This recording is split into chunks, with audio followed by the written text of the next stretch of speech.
Hello! Hello! Hello! అందరికీ నమస్కారమండి. అందరూ ఎలా ఉన్నారు? ఏం చేస్తున్నారు? మీరు ఏం చేస్తున్నా మీ మనసు మాత్రం అయోధ్యలోనే ఉంది కదండీ! మన రాముడు అయోధ్యకి వస్తున్నాడని అందరూ చాలా సంతోషంగా ఉన్నారు కదా! అయినా నా పిచ్చి గాని అసలు రాముడు మనతో ఎప్పుడు లేడండి? మన పుట్టుక దగ్గర నుంచి పోయే వరకు ఏదో రూపంలో రాముడు మనతోనే ఉంటూ వచ్చాడు. మనం పుట్టగానే ఉయ్యాల్లో వేసి రామలాలి అంటూ పాడుతారు. అప్పుడు రాముడు మనతో లేడా చెప్పండి? మనకు పేరు పెట్టాలి అంటే రాముడు పేరు కలిసొచ్చేలా పెడతారు. మన పేరులో రాముడు మనతో ఉన్నట్టే కదండీ! కొంచెం మాటలొచ్చాక అమ్మమ్మనో, నాయనమ్మనో పక్కన కూర్చోబెట్టుకొని అనగనగా ఒక రాజు, అతడి పేరు దశరథుడు, అతడికి నలుగురు కుమారులు అంటూ రామకథని, రామాయణాన్ని మనకు చెప్తూ ఉంటారు. మనం చిన్నతనంలో అల్లరి చేయకుండా చెప్పిందల్లా విన్నామనుకోండి, ఈ రాముడు మంచి బాలుడు అంటారు. అదే మనం అల్లరి చేస్తున్నామనుకోండి, శ్రీరామచంద్ర ప్రభూ ఇంత అల్లరి పిల్లల్ని ఎందుకిచ్చావయ్యా అని మళ్ళీ రాముడికే చెప్తారు. మనం మన బ్రదర్స్‌తోనో, సిస్టర్స్‌తోనో గొడవ పడినప్పుడల్లా అలా గొడవ పడకూడదు.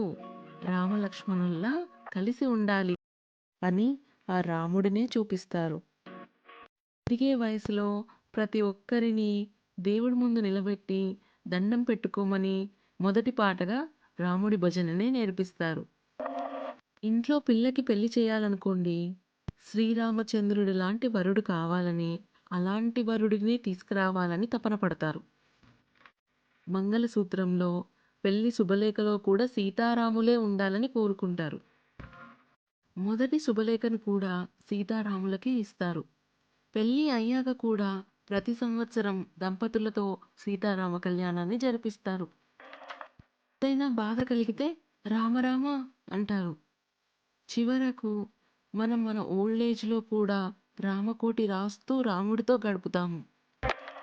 ఇలా నిత్యం రాముడిని తలుచుకుంటూ మన జీవన విధానంలో రాముడు ఒక భాగంలా చేశారు మన పెద్దలు. అదే మనం కూడా పాటిస్తూ వస్తున్నాం. రాముడు మనింటివాడు. రాముడు మన ఊరివాడు అనేంతగా అంతటి దేవుణ్ణి కూడా మనిషిని చేసి మనలో కలుపుకుంటున్నాం. ఇది ఏ రకమైన భక్తో నాకు తెలీదండి. దశరథుడిలా నా రాముడు అంటూ రాముడిని సొంతం చేసుకొని ప్రేమను పెంచుకుంటూ ఉంటాం. సీతలా మనకొచ్చే కష్ట సుఖాలన్నిటినీ రాముడితోనే పంచుకుంటాం. లక్ష్మణుడిలా ప్రతి అడుగులోనూ రాముడినే ఆదర్శంగా తీసుకొని అనుసరిస్తూ ఉంటాం. ఆంజనేయ స్వామిలా రామనామాన్ని నిత్యం స్మరిస్తూ ఉంటాం. శబరిలా ప్రతిరోజు రాముడికి పూజలు చేస్తూ ఆనందపడుతూ ఉంటాం. ఎల్లప్పుడూ మనతోనే ఉండే రాముడు అయోధ్య రాముడిగా, రఘుకుల రాఘవుడిగా ఈ రోజు నుండి మనకు కనుల విందు చేయబోతున్నాడండి.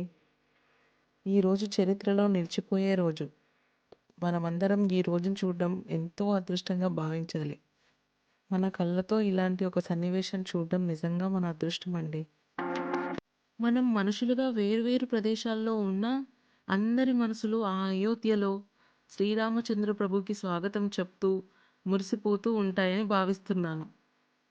జై శ్రీరామ్. ఈరోజు నా సంతోషాన్ని మీతో పంచుకోవడం నా అదృష్టం అండి. మీరు మీ సంతోషాన్ని నాతో కమెంట్ సెక్షన్‌లో పంచుకోవచ్చు. ఉంటాను. మళ్ళీ కలుద్దాం.